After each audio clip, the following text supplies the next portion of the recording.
Hello friends, welcome back. അപ്പോൾ ഇന്ന് ഞാൻ വന്നൊക്കെ ഒരു ഇറ്റാലിയൻ ബോംബുലിൻ്റെ വീഡിയോ ആയിട്ടാണ് വന്നിരിക്കുന്നത്. ഇപ്പോൾ ഇൻസ്റ്റയിലൊക്കെ ട്രെൻഡിങ് ആയിട്ട് നടക്കുന്ന റെസിപ്പിയാണ്.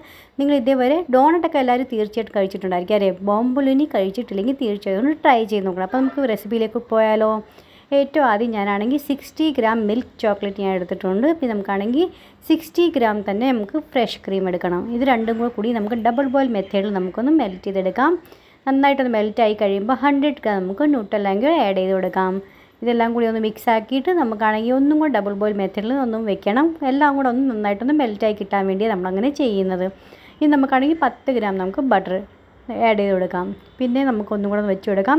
അങ്ങനെ നമ്മൾ ന്യൂട്ടെല്ല ഫില്ലിങ് നമുക്ക് റെഡിയായി കിട്ടിയിട്ടുണ്ട്. അപ്പോൾ ഇത് നമുക്ക് മാറ്റി വയ്ക്കാം. ഇനി നമുക്കാണെങ്കിൽ ചോക്ലേറ്റ് ഫില്ലിങ് നമുക്ക് റെഡിയാക്കി എടുക്കാം. 120 ഗ്രാം ഞാൻ ഡാർക്ക് ചോക്ലേറ്റ് എടുത്തിട്ടുണ്ട്. ഇതിനകത്ത് നമുക്ക് ഫ്രഷ് ക്രീം നമുക്കകത്ത് ആഡ് ചെയ്ത് കൊടുക്കണം. 90 ഗ്രാം ഞാനാണെങ്കിൽ ഫ്രഷ് ക്രീമാണ് എടുത്തേക്കുന്നത്. ഇതും കൂടി നമുക്കാണെങ്കിൽ ഡബിൾ ബോയിൽ മെത്തേഡിലൊന്ന് മെൽറ്റാക്കി എടുക്കാം. നന്നായിട്ടൊന്ന് മെൽറ്റാക്കി എടുക്കണം. അപ്പോൾ അതായത് നിങ്ങൾക്ക് കാണാൻ തന്നെ പറ്റും, നന്നായിട്ട് മെൽറ്റായി കിട്ടിയിട്ടുണ്ട്. ഇനി നമുക്കകത്ത് ബട്ടർ ആഡ് ചെയ്ത് കൊടുക്കാം. 15 ഗ്രാം നമുക്ക് ബട്ടർ ആഡ് ചെയ്ത് കൊടുത്തിട്ടുണ്ട്.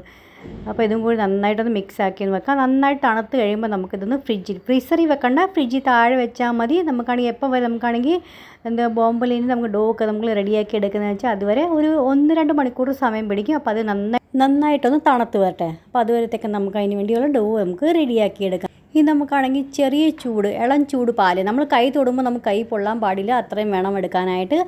240 ml നമുക്ക് പാലെടുക്കാം. അതിനകത്ത് നമുക്കാണെങ്കിൽ 40 ഗ്രാം നമുക്കാണെങ്കിൽ പഞ്ചസാര ഇട്ട് കൊടുക്കാം. നന്നായിട്ടൊന്ന് മിക്സ് ആക്കി കൊടുക്കണം.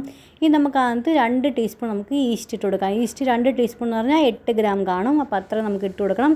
നന്നായിട്ടൊന്ന് മിക്സ് ചെയ്തിട്ട് ഒന്ന് അടച്ച് നമുക്കൊരു 10 മിനിറ്റേക്ക് റെസ്റ്റ് ചെയ്യാനായിട്ട് മാറ്റി വയ്ക്കാം. നിങ്ങളുടെ ഈസ്റ്റ് ഇതുപോലെ നന്നായിട്ട് ആക്ടിവേറ്റ് ആയി വരുന്നുണ്ടെങ്കിൽ മാത്രമേ മുന്നോട്ട് റെസിപ്പി ഫോളോ ചെയ്യാവുള്ളൂ. ഇതുപോലെ ആവുന്നില്ലെങ്കിൽ മുന്നോട്ട് ഫോളോ റെസിപ്പി ചെയ്യല്ലേ, പെർഫെക്റ്റ് ആയിട്ട് കിട്ടത്തില്ല. ഇനി ഞാനാണെങ്കിൽ 400 ഗ്രാം മൈദ എടുത്തിട്ട് നന്നായിട്ട് അടഞ്ഞിട്ട് വേണേ എടുക്കാനായിട്ട്. അപ്പോൾ നന്നായിട്ട് അടഞ്ഞെടുത്ത മൈദയ്ക്കകത്ത് നമുക്ക് ഇതിട്ട് കൊടുക്കാം. നിങ്ങൾ ബട്ടർ ആണെങ്കിൽ സോൾട്ടഡ് ആഡ് ചെയ്യുന്നെങ്കിൽ സോൾട്ട് ആഡ് ചെയ്യേണ്ട ആവശ്യമില്ല. അൺസോൾട്ടഡ് ബട്ടർ ആഡ് ചെയ്യുന്നെങ്കിൽ ഒരു 1/4 ടീസ്പൂൺ ഉപ്പും കൂടെ അകത്ത് ആഡ് ചെയ്ത് കൊടുക്കണേ. നന്നായിട്ട് എന്നിട്ട് ഡോ നമുക്ക് റെഡിയാക്കി എടുക്കാം. ഇതിനകത്ത് നമുക്കാണെങ്കിൽ എക്സ്ട്രാ 1 ടേബിൾ സ്പൂൺ പാലിൻ്റെ ആവശ്യം കൂടെ വരും കേട്ടോ. അപ്പോൾ അതും കൂടെ ഒന്ന് ആഡ് ചെയ്ത് കൊടുക്കണേ. പിന്നെ എപ്പോഴാണെങ്കിൽ ചൂട് പാലേ ആവശ്യമുണ്ടെങ്കിൽ ആഡ് ചെയ്ത് കൊടുക്കാവുള്ളൂ. 1 ടീസ്പൂൺ നമുക്ക് വാനില എസൻസും കൂടെ ആഡ് ചെയ്ത് കൊടുക്കാം. നന്നായിട്ട് ഇതുപോലെ ഒന്ന് കുഴച്ചെടുക്കാം. നന്നായിട്ട് കുഴച്ചെടുക്കണം. നന്നായിട്ടൊരു വിൻഡോ ടൈപ്പ് എന്ന് പറയത്തില്ല, അങ്ങനെ വേണം.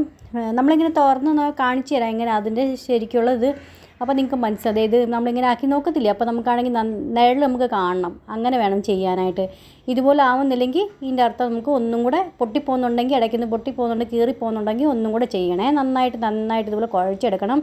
ഇതിൻ്റെ കുഴയുടെ അനുസരിച്ചിരിക്കും നമുക്ക് പെർഫെക്റ്റ് ആയിട്ട് ഒരു 15 തൊട്ട് 20 മിനിറ്റിൻ്റെ സമയം പിടിക്കും കുഴച്ചെടുക്കാനായിട്ട്. നന്നായിട്ട് ആയി കഴിയുമ്പോൾ ഇതിനകത്ത് നമുക്ക് ബട്ടർ ആഡ് ചെയ്ത് കൊടുക്കാം. ഒരു 40 ഗ്രാം ബട്ടർ ഞാനത് ആഡ് ചെയ്ത് കൊടുത്തിട്ടുണ്ട്. നന്നായിട്ടൊന്ന് കുഴച്ച് നമുക്ക് റെഡിയാക്കി എടുത്തിട്ടുണ്ട്. ഇപ്പോൾ നിങ്ങൾക്ക് കണ്ടാൽ തന്നെ അറിയാൻ പറ്റും, നമുക്ക് തീരെ ഒട്ടുന്നില്ല, കണ്ടില്ലേ. ഇനി നമുക്കാണെങ്കിൽ ഇതിനകത്ത് അധികം ചെറിയ ബോൾസ് ആക്കി എടുക്കാം. 50 ഗ്രാമിൻ്റെ അത്രയും ബോൾസ് എടുക്കുന്നത് കേട്ടോ. ഞാനിപ്പം നമ്മൾ ഓർഡറിനെ ഉണ്ടാക്കുന്നതല്ലേ, അപ്പം ഒരു മീഡിയം സൈസിൽ ബോൾസാണ് ഉണ്ടാക്കുന്നത്. അല്ലാതെ നമുക്ക് വേണമെങ്കിൽ ഒരു 60 ഗ്രാം വരെ വേണമെങ്കിലും ഉണ്ടാക്കാം കേട്ടോ. അപ്പോൾ ഇത് നന്നായിട്ട് ഇതുപോലെ ഇങ്ങനെ നന്നായിട്ട് റോളാക്കി ഉരുട്ടി നമുക്ക് എടുക്കണം. നന്നായിട്ടെല്ലാം ഉരുട്ടി കഴിയുമ്പോൾ നമുക്കാണെങ്കിൽ ഒരു നല്ലതായിട്ട് ഒരു നനഞ്ഞ തുണി എന്ന് പറഞ്ഞാൽ ഒത്തിരി വെള്ളം പോലെ ആവില്ല, പിഴിഞ്ഞ് നന്നായിട്ട് എടുത്തതിന് ശേഷം അത് അതിൻ്റെ മേളിൽ ഇട്ട് കൊടുക്കുക. എന്നിട്ട് ഒരു 2 മണിക്കൂറത്തേക്ക് റെസ്റ്റിന് വേണ്ടി മാറ്റി വയ്ക്കുക. 2 മണിക്കൂർ കഴിയുമ്പോൾ അത് എണ്ണ ചൂടാക്കാനായിട്ട് വെച്ചിട്ടുണ്ടായിരുന്നു. നിങ്ങൾക്ക് കാണാൻ പറ്റും, ചെറിയൊരു ബബിൾ വരുന്നതേ ഉള്ളൂ. എണ്ണ ഒത്തിരി ചൂടായിട്ടൊന്നുമില്ല കേട്ടോ. ലൈറ്റായിട്ട് ചൂടായി മാത്രം മതി നമുക്കിത് ഇട്ട് കൊടുക്കാനകത്ത്. എന്നിട്ട് നമുക്ക് തിരിച്ചു മറിച്ച് ഇതുപോലെ ഒരു ഗോൾഡൻ കളറായി വരുന്നവരെ ഞാൻ ക്യാമറ ഓൺ ചെയ്യാൻ വിട്ടുപോയി കേട്ടോ, മറന്നു പോയത് കൊണ്ടാ. ഇനി നമുക്കാണെങ്കിൽ കാസ്റ്റർ ഷുഗർ എടുക്കാം. അതിനകത്ത് നമുക്കാണെങ്കിൽ കറുവാപ്പട്ട പൊടിച്ചത് ഒരു 1/4 ടീസ്പൂൺ ഇട്ട് കൊടുക്കാം. നന്നായിട്ട് മിക്സ് ആക്കിയതിന് ശേഷം നമുക്ക് വേണം എന്നിട്ട് ഈ ബോംബുലിനി അതിട്ട് നന്നായിട്ടൊന്ന് കോട്ട് ചെയ്തെടുക്കാനായിട്ട്. ഇനി നമുക്കൊരു പിച്ചാത്തിയും കൊണ്ട് ഇതുപോലെ ചെറിയൊരു പോക്കറ്റ് പോലെ നമുക്ക് റെഡിയാക്കി എടുക്കാം. നമുക്ക് ഫില്ലിങ് നിറയ്ക്കേണ്ടത് അതിനകത്ത്. അപ്പോൾ അത് നന്നായിട്ട് പോക്കറ്റ് ചെയ്ത് കൊടുക്കണം. എന്നിട്ടൊരു 30 തൊട്ട് 40 ഗ്രാം വരെ നമുക്ക് ഫില്ലിങ്ങിനകത്ത് ആഡ് ചെയ്ത് കൊടുക്കണം. അപ്പം ഞാൻ ഒരു പൈപ്പിംഗ് ബാഗ് മുറിച്ചെടുത്തിട്ടുണ്ട്. നന്നായിട്ട് നമുക്ക് പ്രസ് ചെയ്ത് കൊടുക്കാം. അത് ഫില്ലിങ് അതിൻ്റെ പുറത്തോട്ട് വരണം, അതുവരെ നമുക്ക് നന്നായിട്ട് പ്രസ് ചെയ്ത് അമ്മക്കി കൊടുത്തുകൊണ്ട് ഇങ്ങനെ ഇരിക്കണം. അപ്പോൾ നമുക്ക് പൊട്ടിച്ച് കാണിച്ചും കൂടി തരാം ഞാൻ നിങ്ങൾക്ക്. നമ്മുടെ ന്യൂട്ടെല്ല ബോംബുലിനി എങ്ങനെ ഉണ്ടെന്ന് കണ്ടാൽ തന്നെ അറിയാൻ പറ്റും. നല്ല പെർഫെക്റ്റ് റെസിപ്പിയാണ്. നിങ്ങൾ തീർച്ചയായിട്ടും ട്രൈ ചെയ്തുകൊണ്ട് ഒട്ടും നമുക്ക് ഫ്ലോപ്പായി പോകത്തില്ല. ട്രൈ ചെയ്ത് നോക്കിയിട്ട് നിങ്ങൾക്ക് എല്ലാവർക്കും ഇഷ്ടപ്പെടുന്നുണ്ടെങ്കിൽ എന്നോട് പറയണേ എങ്ങനെ ഉണ്ടായിരുന്നു എന്ന്.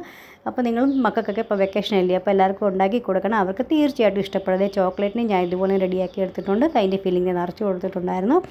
അപ്പോൾ നമ്മുടെ ചോക്ലേറ്റ് ബോംബൊലിനിയും ന്യൂട്ടല്ല ബോംബൊലിനിയും റെഡി ആയിട്ടുണ്ട് സെർവ് ചെയ്യാനായിട്ട്. തീർച്ചയായും ട്രൈ ചെയ്ത് നോക്കി ഇഷ്ടപ്പെടുന്നുണ്ടെങ്കിൽ ലൈക്ക് ചെയ്യാനും ഷെയർ ചെയ്യാനും സബ്സ്ക്രൈബ് ചെയ്യാനും മറന്നുപോലെ. നെക്സ്റ്റ് ഒരു വീഡിയോ ആയിട്ട് വീണ്ടും കാണാം. Bye friends.